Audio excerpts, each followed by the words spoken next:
कि ज़्यादा मतलब केसेस किसके आते हैं, अरेंज मैरिज के या लव मैरिज के? अरेंज मैरिज से ज्यादा आते हैं, लव मैरिज से कम आते हैं। लेकिन लव मैरिज के जब केसेस आते हैं ना, दो तरीके आते हैं। एक तो वो होते हैं जो कि वाइज होते हैं बच्चे, थोड़े से ना इंटेलिजेंट बच्चे होते हैं, जो कहते हैं कि भैया लव इज डिफरेंट और मैरिज इज डिफरेंट। बाकी तो सब ग्लैमर में आके और उसमें आके चाहते हैं शादी कर लें। कोई ऐसा केस जो माइंड में आ रहा हो? एक केस ऐसा केस था जिसमें हमें पता था कि लड़का बहुत ही ज्यादा खराब है। हमारे पास ये रॉयल फैमिली थी जिसकी हमने इन्वेस्टिगेशन करी, जिनकी बेटी जो है वो किसी लड़के का अफेयर में आ गई थी। ये जो है एक छोटे से घर में रहा करता था वहाँ पे, and the girl was became too rebellious.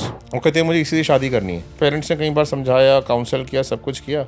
फिर हमने ये पता किया कि जो लड़का है ये बताता है कि मैं प्रॉपर्टी का काम करता हूँ, मैं बिल्डर्स का काम करता हूँ। तो हमने देखा कहीं जाता ही नहीं है, पूरे दिन तो घर में बैठा रहता है। एक दोस्त की दुकान है प्रॉपर्टी की, उसमें जाता है शाम को, और शाम को जाके वहां से वापस आ जाता है। 1 घंटे के लिए जाता है बस मुश्किल से। ओनरशिप तो उसके दोस्त की है, इसका तो कुछ है ही नहीं उसमें। लेकिन अपनी इमेज इतनी एनहांस करके रखता था उस लड़की के सामने कि मैं ये हूँ, मैं वो हूँ। तो फिर हमने क्या किया कि हमने अपनी एक फीमेल अंडरकवर एजेंट को इस बॉय की लाइफ में इंट्रोड्यूस किया। वो एक एस्टेब्लिश्ड मॉडल थी, ठीक है। सो जिस टाइम पे ये बॉय उस दुकान में जाता था शाम को, उस दुकान में कस्टमर बन के गई, और कस्टमर बन के जहाँ पे ये था वहाँ पे, तो इसको बोला कि तुम मुझे फ्लैट्स दिखा दो, ये दिखा दो, वो दिखा दो। वो उसको फ्लैट वगैरह दिखाने ले गया। वो लड़का तो इतना पागल हो गया हमारी फीमेल एजेंट के पीछे, पहले ही दिन उसको फ्लैट दिखाने ले गया। चलो मैं आपको डिनर कराने ले चलता हूँ, चलो मैं आपको ड्रिंक कराने ले चलता हूँ। वो चली गई उसके साथ। वहाँ पे जाके उसका हाथ पकड़ लिया उसने। वो भी स्पाई कैमरास लिए हुए थी अपने साथ, उसने स्पाई कैमरा में सारा रिकॉर्ड कर लिया। हम भी दूसरे रिकॉर्ड कर रहे थे। फिर ये सारी रिकॉर्डिंग्स जो हमने करी उसकी, तब वो हमने पेरेंट्स को बोला अपनी डॉटर को लेके आओ हमारे पास। तो डॉटर को लेकर आए। हमने अपने सामने डॉटर को से पूछा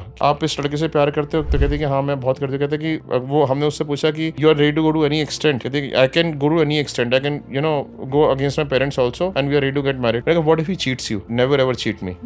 फिर मैंने उसको टेलीविजन पे वीडियोस दिखाए, तो वो तो उसकी इतना टर्न अराउंड हुआ, उसकी आंखों से आंसू ही आंसू, आंसू ही आंसू। और तो उसके मामा भी साथ में थे। उठी वहां पे अपने पेरेंट्स को हक किया, अपने मामा के चरण स्पर्श किए उसने, और तब वो जाके उसको ये कहा कि मैं बहुत बड़ी गलती में थी। फिर उनका मेरा फोन आया कि उसने लड़के के सारे गिफ्ट्स वापस भेज दिए जो उसने दिए थे, और उन्होंने भी लड़के को जो गिफ्ट इसने दे रखे थे सारे वापस मांग लिए। And then they finally broke off and now she is happily married.